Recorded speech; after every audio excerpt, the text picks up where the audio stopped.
قال رسول الله صلى الله عليه وسلم إن العبد إذا أخطأ خطيئة نكتت في قلبه نكتة سوداء হযরত আবু হুরায়রা রাদিয়াল্লাহু তাআলা আনহু থেকে বর্ণিত রাসূল করিম সাল্লাল্লাহু আলাইহি ওয়াসাল্লাম ইরশাদ করেন, যখন কোনো একজন ব্যক্তি একটি গুনাহ করে, একটি গুনাহ করার দ্বারা তার অন্তরের ভিতরে একটি কালো দাগ পড়ে যায়, فإذا هو نزع واستغفر وتاب سقل قلبه, যখন এই ব্যক্তি গুনাহ থেকে ফিরে আসে, ইস্তেগফার করে, তওবা করে, তখন তার অন্তরটা কি হয়ে যায়? আবার পরিষ্কার হয়ে যায়।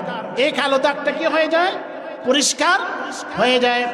ওয়াইন আদা জিদা ফিহা হাত্তা তালু কলবহু, আর যখন গুনাহ করছে কিন্তু গুনাহ থেকে বিরতও হচ্ছে না, ইস্তেগফারও করছে না, আর তওবাও করছে না, অনবরত সামনে সে একের পর এক গুনাহ করেই যাচ্ছে, এমনকি এটা রানের আকার ধারণ করে।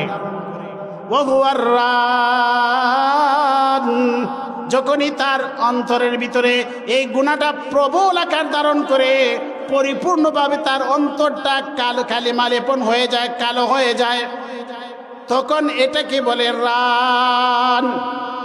আল্লাহ রাসূল বলেন, ওয়াহুয়ার রান আল্লাযী যাকারাল্লাহু কাল্লা বাল রানা আলা কুলুবিহিম মা কানু ইয়াকসিবুন।